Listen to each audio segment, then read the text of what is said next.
नमस्कार साथियों, स्वागत है आपका हमारे YouTube चैनल में। आप झारखंड के किस जगह से समाचार सुन रही हैं, कृपया कमेंट बॉक्स में लिखकर हमें जरूर बताएं। तो आइए जानते हैं झारखंड से जुड़े तमाम मुख्य बड़ी खबरों को। इससे पहले यदि आप वीडियो को लाइक नहीं किए हैं तो लाइक कर दीजिए और चैनल में नए हैं तो चैनल को सब्सक्राइब कर लीजिए।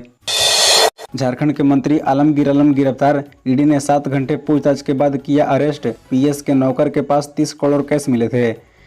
बता दें कि झारखंड के ग्रामीण विकास मंत्री आलमगीर आलम को ईडी ने गिरफ्तार कर लिया है। गिरफ्तारी से पहले ईडी ने बुधवार को उनसे 7 घंटे पूछताछ की। उनके पीएस के नौकर के घर पिछले दिनों 35 करोड़ रुपए कैश मिले थे। मामला टेंडर कमीशन घोटाले में मनी लॉन्ड्रिंग का है।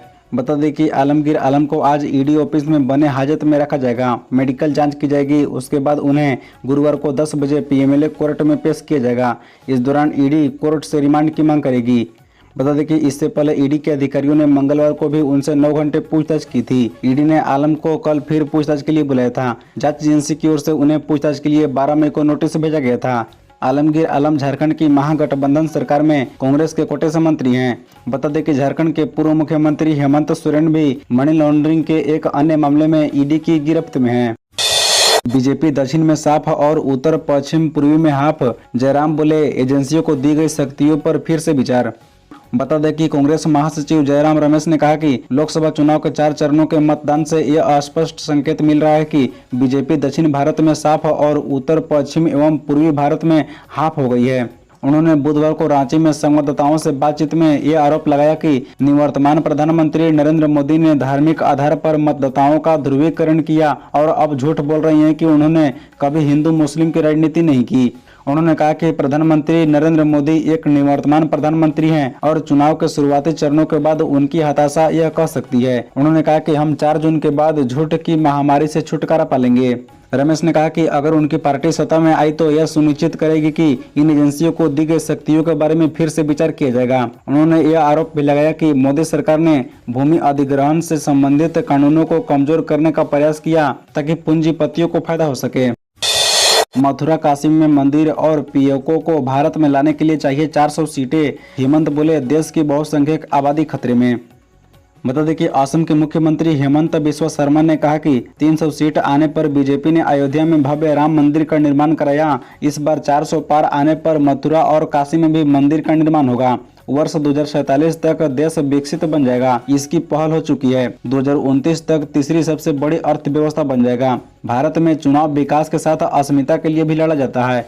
बता दें कि हेमंत बिस्वा शर्मा बुधवार को रांची स्थित बीजेपी प्रदेश कार्यालय में पत्रकारों से बातचीत कर रहे थे। इससे पहले असम के सीएम ने हजारीबाग लोकसभा सीट के रामगढ़ में भी चुनावी सभा को संबोधित किया। हेमंत बिस्वा शर्मा ने कहा कि कांग्रेस पीओके को भूल चुकी है। बीजेपी का मानना है कि पाकिस्तान के पास कोई कश्मीर नहीं होना चाहिए। मोदी सरकार ने कश्मीर में सीटों पर परिसीमन किया। इसमें पीओके के लिए भी विधायकों का प्रावधान रखा गया है। वहाँ से भी विधायक होंगे। उन्होंने कहा कि इस बार 400 सीटें आते ही पीओके भारत का अंग बन जाएगा। मोदी के लिए कलियर शरीफ में दुआ मांग, बोले शदाब शम्स, खतरे में नहीं मुसलमान। बता दें कि उत्तराखंड वक्फ बोर्ड के चेयरमैन शदाब शम्स ने बुधवार को कहा कि वैश्विक अनिश्चितताओं से निपटने के लिए भारत को प्रधानमंत्री नरेंद्र मोदी के मजबूत नेतृत्व की जरूरत है। लोकसभा चुनाव के बीच पीएम मोदी का समर्थन करते हुए शदाब शम्स ने कहा कि उन्हें भारत के प्रधानमंत्री के रूप में तीसरा कार्यकाल मिलना चाहिए। विपक्षी गठबंधन पर निशाना साधते हुए शम्स ने कहा कि अगर देश की बागडोर कमजोर हाथों में चली गई तो नुकसान होगा। बता दें कि शदाब शम्स ने पीटीआई से कहा कि पूरी दुनिया पर युद्ध के बादल मंडरा रही हैं। विभिन्न देशों में अराजकता और संघर्ष का माहौल व्याप्त है। ऐसे समय में भारत को प्रधानमंत्री नरेंद्र मोदी के मजबूत नेतृत्व की जरूरत है। उन्हें तीसरा कार्यकाल मिलना चाहिए। अगर इस समय इसका नेतृत्व कमजोर हाथों में चला गया तो देश को नुकसान होगा। शम्स ने कहा कि हमने कलियर शरीफ में चादर चढ़ाई और हाथ उठाकर प्रधानमंत्री नरेंद्र मोदी के नेतृत्व में एक बार फिर मजबूत सरकार बनाने की दुआ की। 5 साल पहले जेई ने ली 10,000 घूस, अब मंत्री गिरफ्तार। जानिए 2019 में मिले 2.67 करोड़ से कैसे वीरेंद्र राम से आलमगीर आलम तक पहुंचा मामला। जी हां, बता दें कि झारखंड सरकार के ग्रामीण विकास मंत्री आलमगीर आलम को ईडी ने 2 दिनों की पूछताछ के बाद कल गिरफ्तार कर लिया। 14 मई को उनसे 9 घंटे एजेंसी ने सवाल जवाब किए। कल 7 घंटे की पूछताछ के बाद उन्हें अरेस्ट कर लिया गया। उनके पीएस संजीव लाल के नौकर के घर पिछले दिनों 30 करोड़ रुपए कैश मिले थे। मामला टेंडर कमीशन घोटाले में मनी लॉन्ड्रिंग का है। आपको बता दें कि 6 मई को ईडी ने रांची में राज्य के ग्रामीण विकास मंत्री आलमगीर आलम के पीएस समेत अन्य कारोबारियों और सरकारी पदाधिकारियों के ठिकानों पर छापेमारी की थी। यह कार्रवाई चर्चित लंबित चीफ इंजीनियर वीरेंद्र राम से जुड़े मामले में की थी।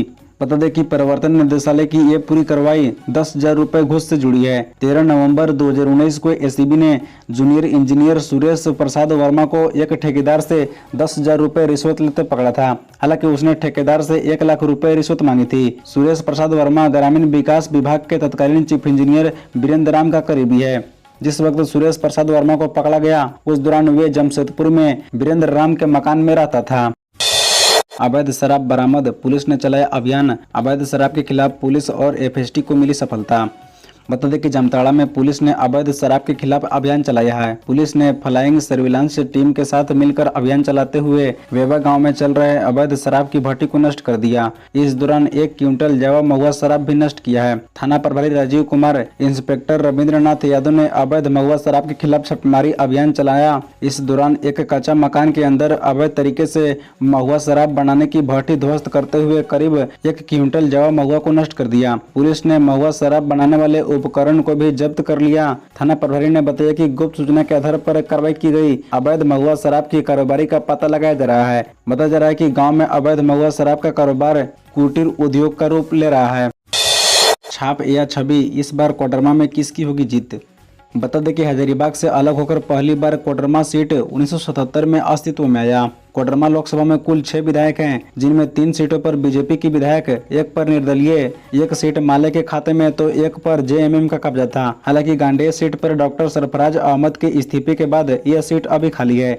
अपने मायके के लिए प्रसिद्ध कोडरमा में कुल वोटरों की संख्या 12,09,541 है। देश के पहले सैनिक स्कूल की स्थापना भी कोडरमा में ही हुई थी।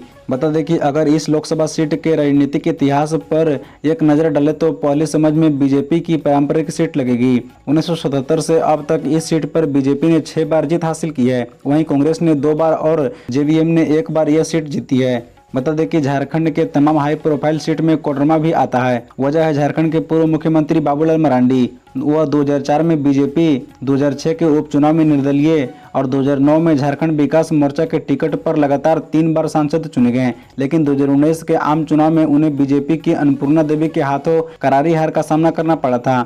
3 बार के सांसद और झारखंड के पहले मुख्यमंत्री बाबूलाल मरांडी को बीजेपी सांसद ने 4,55,600 वोटों से हराया था। हालांकि अब जेवीएम का विलय भाजपा में कर दिया गया है। चुनाव से पहले जमा नहीं कराया शस्त्र, पूर्व स्पीकर के बेटे, मंत्री के भाई सहित 1319 लोगों के हथियार लाइसेंस रद्द। जी हां, आपको बता दें कि झारखंड में हथियार रखने के शौकीनी की संख्या काफी है। जान माल की सुरक्षा का हवाला देकर हथियार का लाइसेंस लेने वाले रसूखदार प्रशासन का फरमान भी नहीं मानते हैं। अब इसी का नतीजा है कि लोकसभा चुनाव की घोषणा होने के बाद लाइसेंस जमा करने के आदेश जारी होने के बाद भी उन्होंने अपना हथियार जमा नहीं कराए। दरअसल सभी जिलों के डीसी ने लाइसेंसी हथियार लेने वालों को जमा करने का निर्देश दिया था, लेकिन अधिकतर जिलों में हथियार जमा नहीं कराए गए। चुनाव के दौरान हथियार जमा नहीं करने को सभी जिलों के डीसी ने गंभीरता से लेते हुए कड़ी कार्रवाई शुरू कर दी है। 10 जिलों के डीसी ने हथियार जमा नहीं करने या छूट के लिए आवेदन नहीं करने वाले 1319 लोगों के लाइसेंस रद्द कर दिए गए हैं। 300 से अधिक लोगों को अंतिम नोटिस जारी करते हुए जवाब मांगा गया है। बता दें कि पलामू में विधानसभा के प्रथम स्पीकर इंदर सिंह नामधारी के बेटे दिलीप सिंह नामधारी, पूर्व मंत्री केएन त्रिपाठी के भाई धनंजय त्रिपाठी, नंद गोपाल त्रिपाठी सहित 320 लोगों के हथियार के लाइसेंस को रद्द कर दिया गया है। खबरों से जुड़े रहने के लिए चैनल को सब्सक्राइब, वीडियो को लाइक एवं एक दूसरे से शेयर जरूर करें। धन्यवाद।